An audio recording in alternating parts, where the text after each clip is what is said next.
Ndị be anyị a sị ka m welu ọ bụrụgodu 10 minutes ka m welie wee zie mụ na gị ozi wee kọwatalụ mụ na gị ife ụfọdụ. N'eziokwu eziokwu, ọ ihe banyere ụmụnne anyị nọ na usoro IPOB na-aga ije nke ha na-agasi ike. Ihe banyere ọ bụ na ihe mụ na gị na-enebanye anya n'ihe na-aganụ, efu nwanne anyị nke a na-akpọ Simon Ekpa.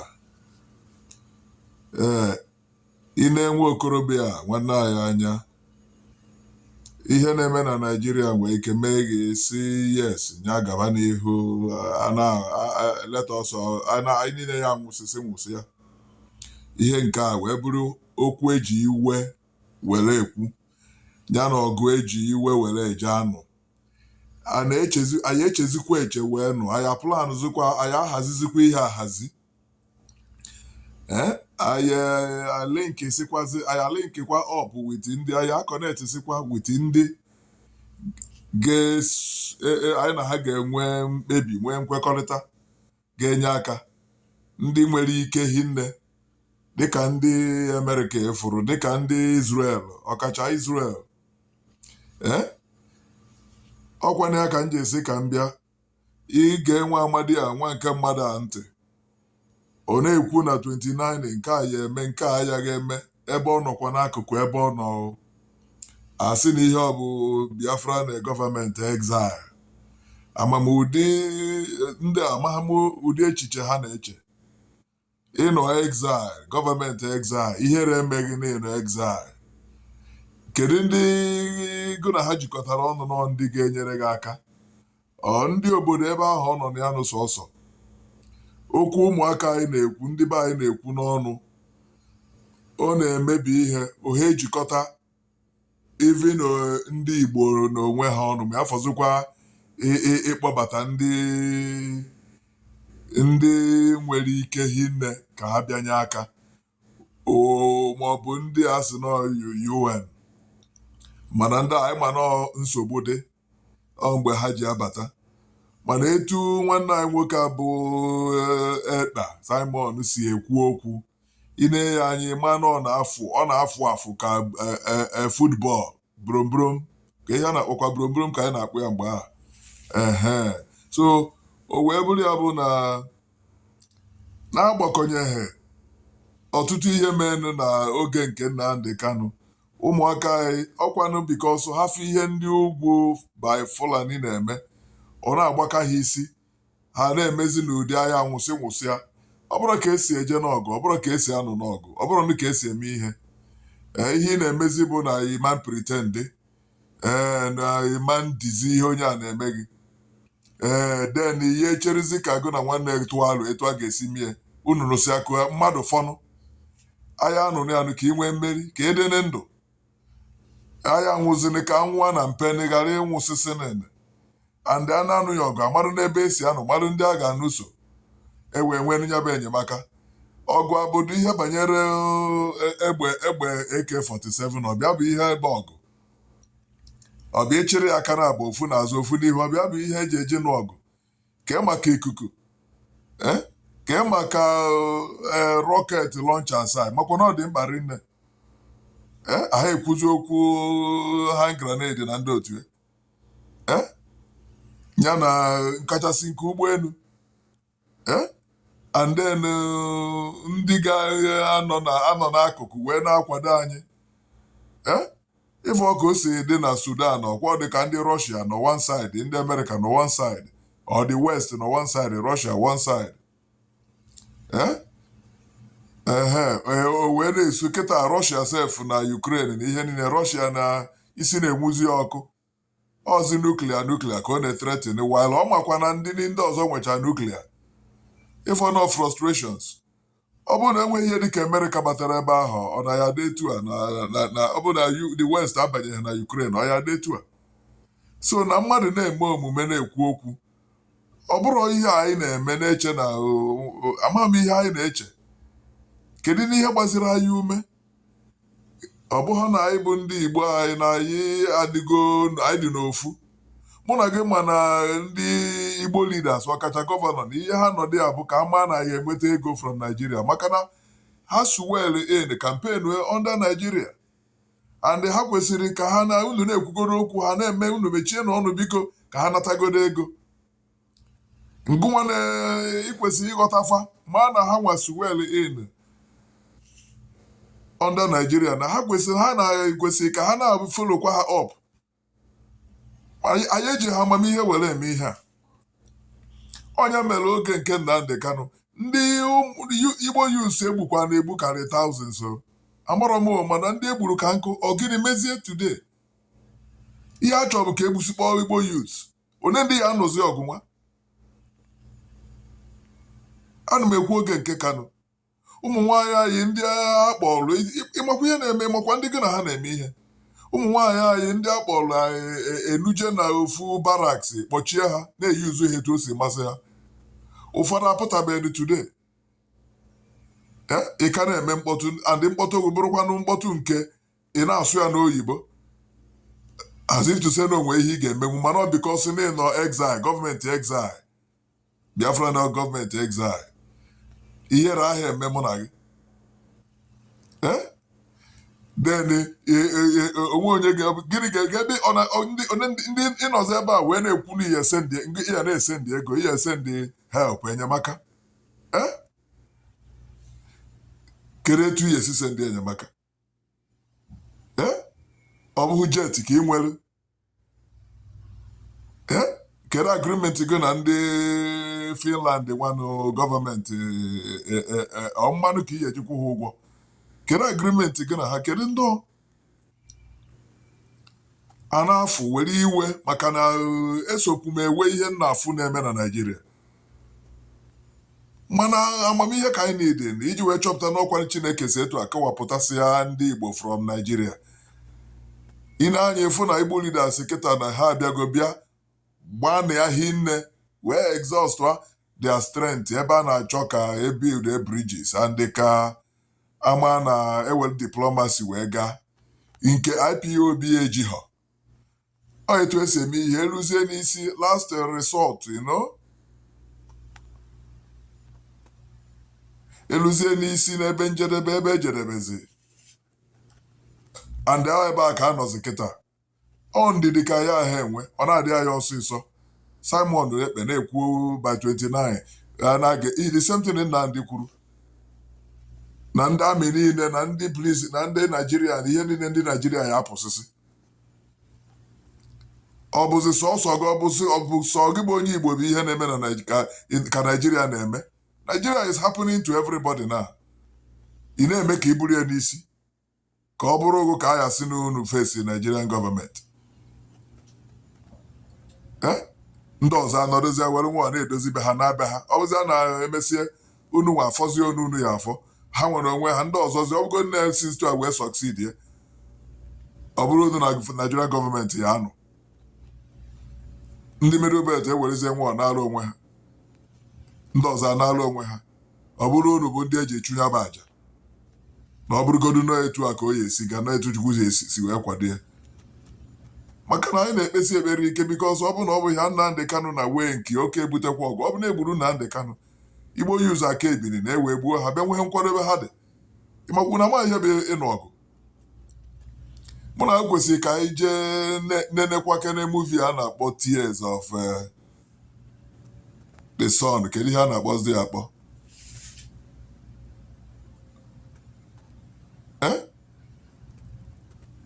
o kwesịrị ka anyị na-enegharị na-echeta ụmụ ihe ụfọdụ maka na ịbịa n'anya kịta ihe banyere ndị Igbo leaders or governors ịma na gọvanọ bụ for their states dịka Dave Umahi bụ onye isi ndị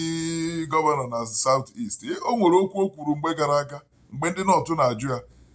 kere na ihe unu chọọ unu achọrọ Biafra ka unu achọrọ nke ha sị na ha ka unu achọọ one Nigeria ha sị na ha chọọ Northern Elders na ha chọọ one Nigeria ebe e nwee justice one Nigeria where there is justice ihe ha kwuru ihe ziri ezi etu esi eme diplomasi ngwụdị ihe ọzọ ha bụ n'obi maka Biafra dị onye ọbụla n'obi onwe onye ama ha na federal gọọmenti of Nigeria ha ejighọ federalism alụ ọrụ ọ bụghị federation ka a na practice federal system unitary onweghị every gọvanọ amarọ mana anyị emie n'ọgụ anyị emie n'ike and ha nọ na gọvanọ and hes well and ha ma na ndị a ewelugo pawa jide egbe jide mma onye ka ha ji nidizie tactical ọ bụghị ọgụ bụ onye IPOB Nnamdi Kanu ekpa ịfụ na ndị ejidechago ihe ị na-ekwu okwu ị na-ekwuzie ka ikwutere ụmụnne gị nsogbu ka ịlapụta ụmụnne gị o kwesịrị ka anyị nwee ka anyị ghara ọkwa na okonobi iwe ikezi anyị na-eme jim na-eme exercise ọ dị anyị ka pawa ya enwere ike ọkpụkpụ aka ichefuzie na ofu egbe bata gị n'arụ n'isi nwa gbugbu ụmụ amazụrụ gị na ihe niile kedu ihe anyị na-afụrụ n'eko oke David Umeala ahụ wee kwụsị ya bụ okwu unu ịmara na mgbe na-abịa dịka ọ dị tata na David Umeala ga-afụ na enwekwa justice na one Nigeria nwa na ihe ọ gwara ndị a na ebe a kpapụsịrị ndị Igbo niile onweghị onye Igbo nọ anywhere ọ dịkwa ka nke Buhari nke a bụ the self worst the same thing so no Yorubazi na ife a even though na Peter nọ na court anyị asịghị ka anyị were nwee ndidi n'okwu ọnụ ka m na-ekwu nwee ndidi n'okwu ọnụ ma na-eme ife anyị na-akwadobe at least ọ bụrụ ọgụ ka a nụọ ya ma na-akwadobe ya akwadobe na King na-akwado ọgụ mana ọha esiki n'ọgụ nke a bụ na ya ha akwado mana ya na-esi iki na-ekwu chee na awa enemy nụ ka a na-ekwu na o nwere na ha ya na ụjọ ya atụ ha ma ọ bụ nka ma the world will come nothing mgbe Nnamdi Kanu na-ekwu ihe niile ọ na-ekwu gịnị ka Britain ọ bụ citizen ya meziri taa ifkwa ka esi wikwa ihe ọ gabiga ifkwa afọ ọ tara unu na-ekwuzi ihe niile na-eme ihe niile a ọ bụzie na ọnwụnwa dị akịta anụnwa gịnị eme mgbe ahụ afọ ike ikuku eku afọ ike ọkụkọ na onweghị nkwadobe unu kwadoro onye ka o ji dị mkpa ka anyị nwee ndidi ka Chineke bụrụ ụzọ n'okwu ọnụ while anyị na-abịa together na-akwado mechie ọnụ kedu ihe anyị na-ekoru Nnamdi Kanu mgbe o koro ihe o koro o butelu ndị Nigeria military ihe egbu n'ala Igbo and o mezie ha ibu kalụ ibu karịa ibu wee dị alụ ewee bido gbube ndị Igbo na-ekidnapụ ụmụ nwaanyị ndị Igbo na-arrest ụmụ nwaanyị ndị Igbo na-ekidnapụ ndị a na-ekidnapụ na-egbu na mass burial ya na-afụ ozu ha onye egbuela tụfuo onwe ya na-afụ ozu ya ọ bụrụ ihe anyị gịnị meziri yet ndị amị ka nọkwa n'ebe a na-ekwuzi na aga egbuwe ndị amị gbuo ha egbuwe ndị amị so they are dealing with IPOB maazị na every Igbo woman every Igbo man dị involved na ya ọ bụrụ ihe unu ji aka unu sekpụta ọgụ n'ike ka ọ bụrụ ndị Igbo na Nigeria ebe ịma na negodu ndị middle belt ọ bụbeghị ndị middle belt na Nigeria na ọ bụ ndị Igbo kwa anyị anụgodu na-esi kwado na-akwadonu wee negharịa n'anyanụ n'aka nri middle belt n'aka ekpe ndị ijọ na-enegharị anya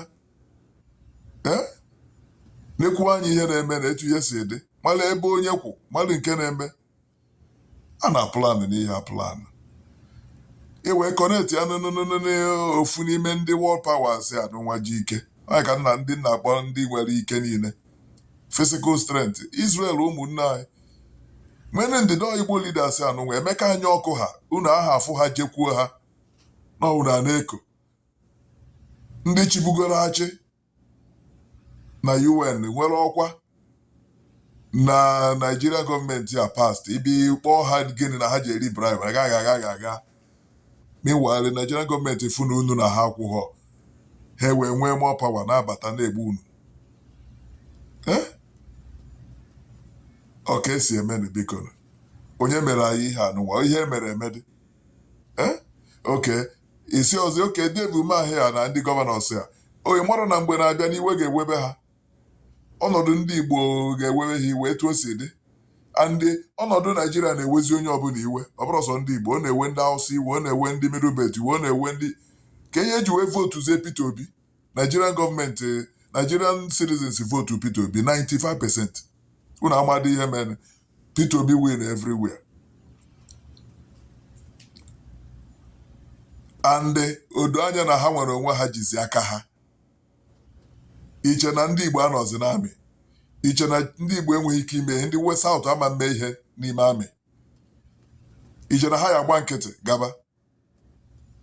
meanwhile anyị nọdụ na-ekwu okwu igbu ndị amị n'ala Igbo ka ha gbuwe gị ha gbube anyị anya egbube ha igbube ha ha egbube gị ọ bụrụzie etu a ka ya esi wee meanwhile Simon anọrọ ebe ọ nọ na-akọghịrị obere oge kịta ikote ihe a eji nwụrụ gị ebe ahụ ọ bụrụkwa etu esi eme ihe ịchọkwa kọnetị ya ndị dị ka a gwa gị etu esi eme ihe a ga na-akwadokwa akwado a ga-akọnetị sibagodu ka e wee nwee the full protection na ndị mapụrụ mgbe a na onye ekweghị na onye ekweghị ọ mapụ sọsọ ya iche na ogorila wọk a ga-eji wee mee gịnị wee nweta Biafra ụmụnne anyị ga na-ata afụfụ our women and children ga na-asọfụ ya and our youth a na-anwụ because onwe ha ọgụ edeclare and ha na-egbu innocent people ha na-ekidnap na-eme arrest innocent Igbos or IPOB anywhere gbuli na-ezukwudo ohi afụ ndị Igbo bụ moto na-aga ya nara ha moto gbuo ha ndị polisi ihe siri ike nsogbu dị na Naịjirịa unu ahụ eche echiche ọfụma cherue n'isi ghọta ihe nwere ike ime ọ ihe unu na-eme nwere ike rizọtụ tu so Dave Umahi na ndị gọvanọs ibie onwe ebe oge elue ha afụ na no justice nwanne ka ezi ha emechizi ọnụ ha nwa bụ ndị kwesịrị ewere nwa bataba Amerịka ego na Nnamdị Kanụ unu a na-azọ ka unu nweta Biafra chịba Biafra ọnya bụ a na-azụ onye ya achị a ya azụtagoro nnu Biafra bifo ekwuwe okwu ọchịchị andị abaghị onye ọbụla kwesịrị itinye aka n'ịzọ Biafra unu si Biafra gọọmenti so o kwesịrị ka ndị a ji na ego ịma na gọvanọs achọ ka ndị Dave Umahi ka ọ gbara nkịtị na-anarụ ndị ogwu ego na-anarụ ha ego ha na-enyekwana ya ego n'ụdị na ha ka ha si ebe a wee gbanye mkpọrọgwụ ya na nke Imo steeti ebe ha ya gbanye mkpọrọgwụ na ndị ugwu ma ihe ha na-eme mana Dave Umahi ha marụkwanụ nke ha na-eme na-anarịgoro ha ego na-invest be ha na-edozibe ha mana ha maazị na onwere ọgụ ya bụ oseti akụtusie ihe niile ahụ and ọ bụrụ selfish na-anatazi ego na-edozigodo your steeti then ka ezi maka ndị Igbo na-eme import and export ka ezi maka ndị Igbo na-azụ afịa nọ Lagos na-azụ afịa na-eme biznes ka ezi maka position dị na federal level ewepụsịzịa Igbo niile n'akụkụ gụnwa bụ Dave Umahi bụrụzie ndị gọvanọ na unu dị happy na-enye unu ego ka unu dozigodo steeti unu mana already unu afọzi na onweghị onye Igbo nọ na security apparatus as a head as a chief ọbịanweghị onye nọ na senate ma deputy dị ya ọbịanweghị onye nọ na kedụzi unu apụọna na Nigeria complete ọzụ gọvanọs a na-enyezi unu ego ndị mgbe ahụ na ga-ekwu okwu unu bụ ndị gọvanọ ịmasịkwa na federal gọọmenti na-eyuzu federal unitary system ha na-akọntrol unu nwa bụ ndị steeti ị na-afụ ya so ọ ga-emetụ Dave ọ ga-emetụ onye ọbụla chineji na-efu ọ ga-emetụ n'ọzi na anyị nwa bụ ndị si na anyị bụ IPOB anyị enwe ndidi ka o ruo mgbe a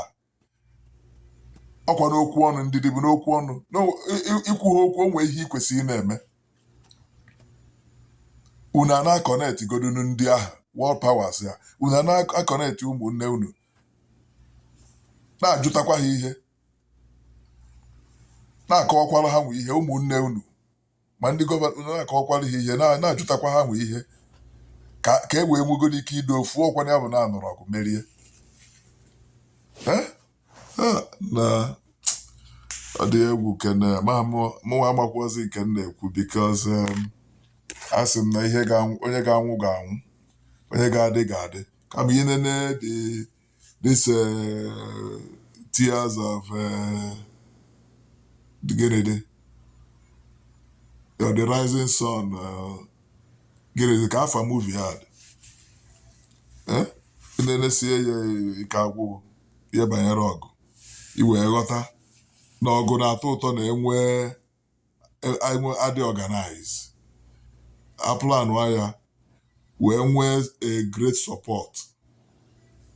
by a great support site na ndị nwere ike world power site na ofu n'ime ndị nwere ike world power si ofu n'ime ha ọkacha Israel and ha na-enwe agreement and ọ ihe nzuzo si na eze na-akwado ọgụ na-ekwu okwu